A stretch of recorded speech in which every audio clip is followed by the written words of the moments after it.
Finally ready হয়ে গেছি। তোমাদের দাদাভাই অলরেডি 3টে ব্যাগ নিয়ে নিচে নেমে গেছে, আর এই ব্যাগটা আছে আমি নিয়ে যাব। আমরা আজকে দার্জিলিং থেকে বেরিয়ে যাচ্ছি।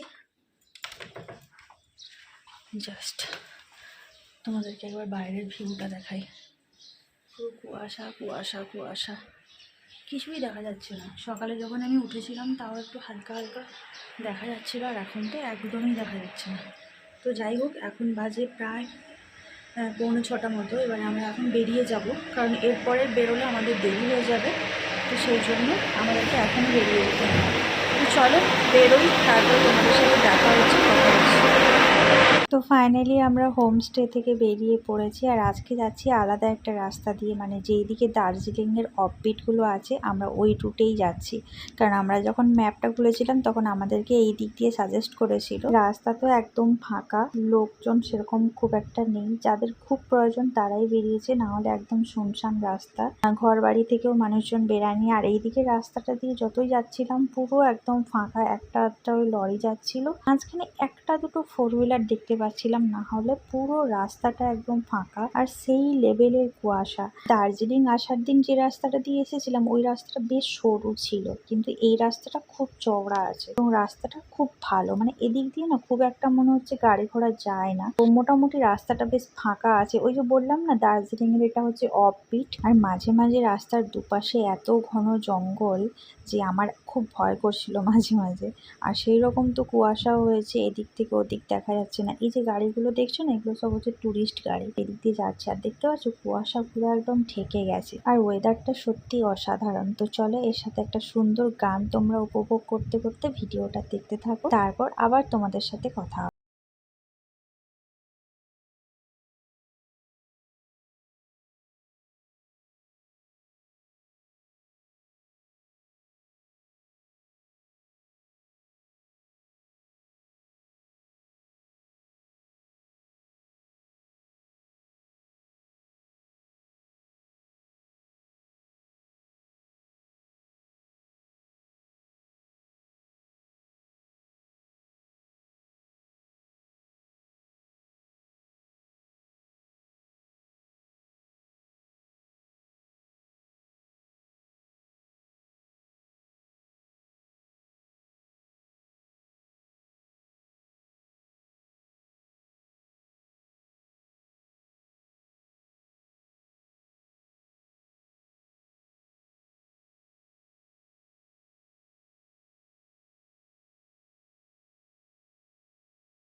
এখন পাহাড় থেকে প্রায় অনেকটাই নেমে এসেছি এবারে।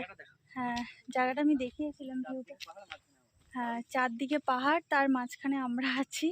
আর আমার না কান পুরো কেমন তালা মেরে গেছে। আমি কিছু মানে মানে আমি নিজে কথা বলছি না, আমার কথাগুলো কেমন একটা কানে ঝনঝন। হ্যাঁ, এত ভিডিও দেখেছি এই কথাটা কেউ বলেনি কানে কিভাবে তালা লেগে যায়। হ্যাঁ, ঠিক আছে। আর পাহাড়ের একটা ভালো রুল হচ্ছে যে পাহাড়ে গাড়িতে খুব কম হর্ন দেয়, একদম অলওয়েজ লেফট সাইডে তোমার গাড়ি চালাতে হবে। এইসব জিনিসগুলো কনস্ট্যান্টলি কেউ বলে না। সবাই সবার মতো করে ব্লগ করে বেরিয়ে যায়। দেখো চারদিকটা পাহাড়, দেখো চারদিকটা পাহাড়, মাঝখানে শুধু 360 ডিগ্রি তুমি ঘুরে যাও, একটু মাঝখানে যাও, 360 ঘুরে যাও, এই যে দেখো পুরোটা পাহাড়।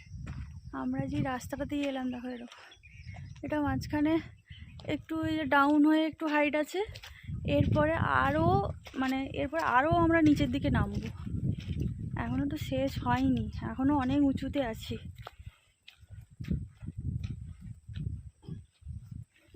এক মাথা চশমা। হ্যালো, এই দেখো এদিকেও পাহাড়, এক মাথা চশমা পেয়েছি একটা। এদিকেও পাহাড়। এইখানটা ফটোটা তুলবো, দারুণ আছে।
এই দেখো, এই যে ওই যে ওদের বাচ্চাগুলো, এদিকেও অনেকগুলো বাচ্চা আছে।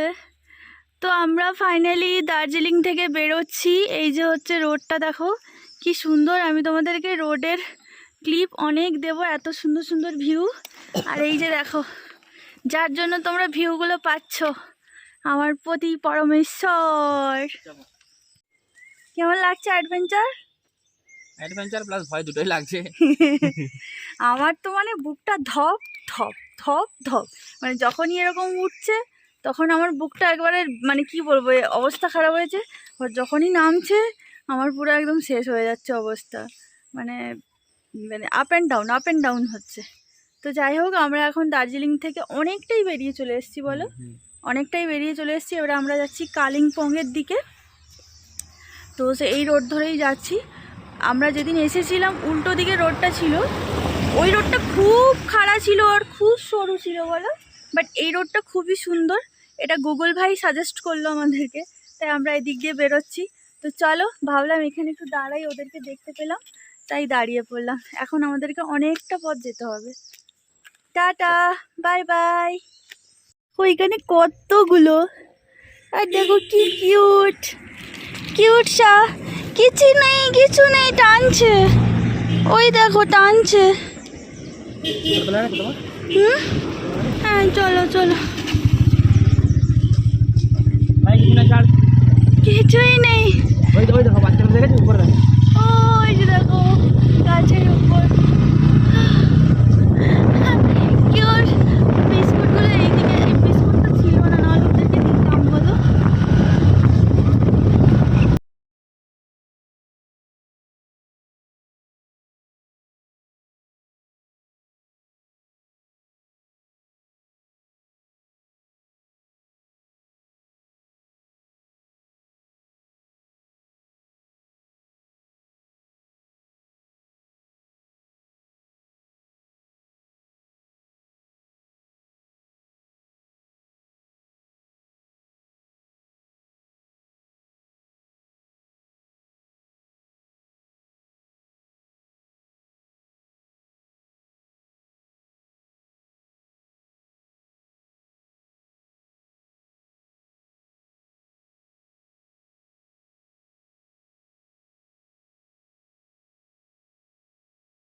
আমরা যেখানে দাঁড়িয়ে আছি এখান থেকে গ্যাংটকের ডিস্টেন্স হচ্ছে 38 কিলোমিটার্স।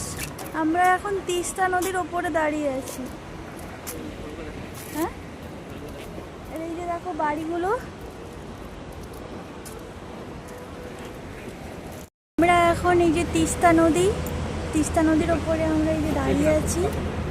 এই যে ভিউটা জাস্ট অসাধারণ ভিউ। ইচ্ছে ছিল নিচের দিকে নেমে একটু ফটো তুলবো, কিন্তু সেটা আর হবে না, কারণ কি করে নামবো এদিক দিয়ে, তাই না? আর আমাদের এমনিতে লেটও হয়ে যাবে, আমাদেরকে অনেকটা তো যেতেই হবে। চলো, তিস্তা নদীর ওপর দিয়ে আমরা যাচ্ছি।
আমরা তো দার্জিলিংয়ে একদম পাহাড় থেকে নিচে নেমে গিয়েছিলাম, আর এখন আবার আস্তে আস্তে পাহাড়ে উঠবো।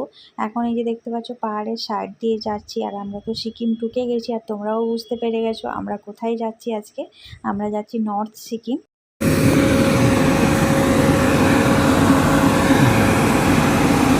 এক্ষুনি এই ব্যাগটা জাস্ট বেরিয়ে নিচে পড়ে গেছে।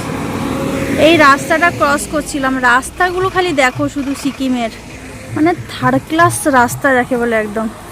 সেখানে আমরা দার্জিলিংয়ে এত খাড়াইতে উঠেছি, মানে সেই নেই। আর যেমনি রোদ তেমনি গরম, আর ওই দিকে দেখো পুরো অন্ধকার হয়ে আছে, আর এই দিকটা দেখো কি রোদ।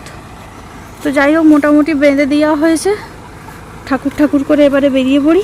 এই জায়গাটার নাম হচ্ছে ডিচকু, আর এই রাস্তাটা এত জঘন্য ছিল, মানে কি বলবো, পুরো এরকম মাটি দেওয়া আছে, পুরো কাদা হয়ে গেছে, মনে হয় কালকে বৃষ্টি হয়েছে। তো রাস্তাটা একদম যাচ্ছাতা লেভেলেরই রাস্তা, মানে গাড়ি চালানোটাও না অনেকটা রিস্কের। আমার তো প্রচন্ড ভয় লাগছে, আর তার মধ্যে তোমাদের দাদাভাই বলছে ভিডিও করো, রাস্তাগুলো দেখো, ভিডিও করো। আমরা যখন ডিচকু ঢুকেছিলাম তখন একটা দোকানে জিজ্ঞাসা করেছিলাম, ওনারা বলছিলেন যে রাস্তাটা খারাপ আছে, তো সাবধানে যাবেন, অনেকটাই রাস্তা খারাপ আছে, প্রায় অনেকটাই রাস্তা মাটির রাস্তা, এরকম মানে মাটির রাস্তা নয়, পিচ রাস্তাই ছিল, কোনো কারণে পাহাড় ভেঙে পড়ে যাওয়ার কারণে রাস্তাগুলো রিপেয়ার করছে, এই কারণে এরকম মাটি বেরিয়ে পড়েছে। আর জল যেহেতু পড়ছে, ঝর্ণাগুলো তো জোরে জোরে পড়ছে, প্লাস বৃষ্টি হয়েছে, যার কারণে রাস্তাগুলো পুরো একদম যাতা অবস্থা হয়ে গেছে।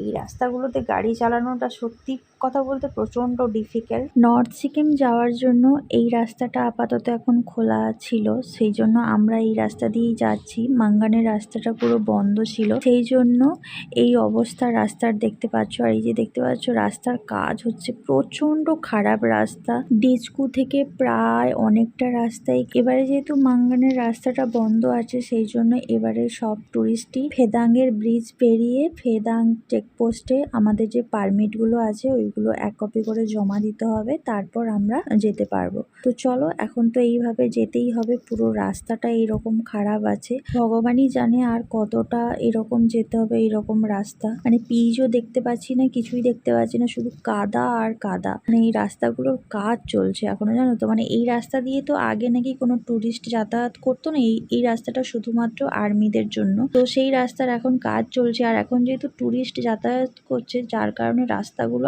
আরো খারাপ হয়ে গেছে। তো তবুও দেখছি রাস্তাগুলোতে কিন্তু কাজও চলছে, আর যেহেতু জল পড়ছে, ঝর্ণার জল পড়ছে, বৃষ্টির জল পড়ছে, রাস্তাগুলো মানে আরো বেশি খারাপ হয়ে গেছে। খারাপ রাস্তাগুলো মোটামুটি পেরিয়ে চলে এসেছি অনেকক্ষণ আগেই। তারপরে এখানে একটা ছোট্ট ঝর্ণা দেখতে পেয়ে গেছিলাম, তাই তোমাদের দাদাভাই বললো যে দাঁড়িয়ে একটা ছবি তুলে নাও। বলতে বলতে আমরা এই যে চলে এসেছি ফেদাং ব্রিজের কাছাকাছি। এবারে আমরা এই যে দেখতে পাচ্ছ এই যে লম্বা ব্রিজটা, এটা হচ্ছে ফেদাং ব্রিজ। আমরা ওই পারে যাবো যেই পারে গাড়িগুলো যাচ্ছে। এখানে হচ্ছে আমাদের প্রথম চেকপোস্ট পড়বে, এখানে আমাদেরকে পারমিট গুলো দেখাতে হবে। আর একটা কথা তোমাদেরকে বলে দিচ্ছি যে এখানে পারমিট গুলো যে দেখাবে, যেখানে সব জায়গাতে তোমাদেরকে সিগনেচার করে দেবে। সিগনেচার করানো হয়ে গেলে কাগজগুলো কিন্তু ফেরত নিয়ে নেবে। যেদিন তোমরা বাড়ি ব্যাক করবে সেদিন ফেরার পথে প্রত্যেকটা চেকপোস্টে ওই একটা একটা পারমিট কাগজ ওরা জমা নিয়ে নেবে, কিন্তু যাওয়ার সময় ওরা জমা নেবে না। যাওয়ার সময় জাস্ট ওরা শুধু সিগনেচার করে দেবে। তো এইটা ভালোভাবে খেয়াল রাখবে, কারণ আমাদের সাথে ওই জিনিসটা হয়েছিল, আমরা তো জানতাম না। প্রথম চেকপোস্টে এই ফেদাঙেই আমাদের একটা কাগজ নিয়ে নিয়েছিল।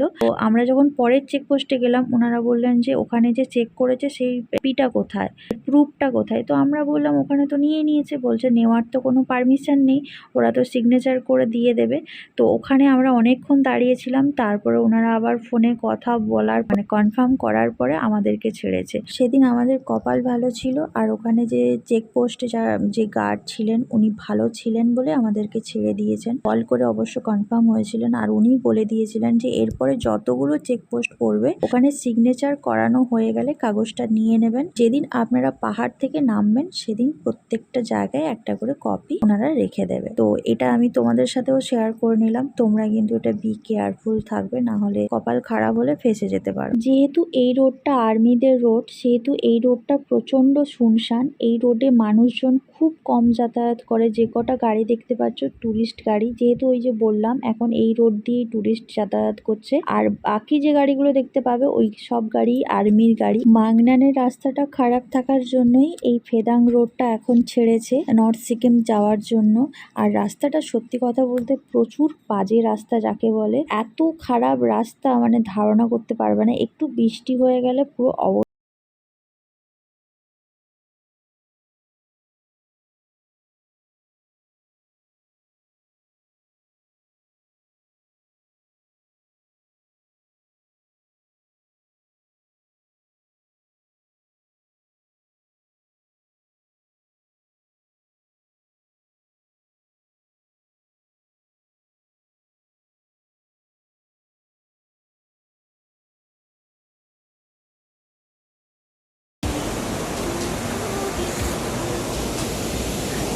হাতে গরম চা, চায়ের কাপ, আর পেছনে ঝর্ণা, জাস্ট অসাধারণ।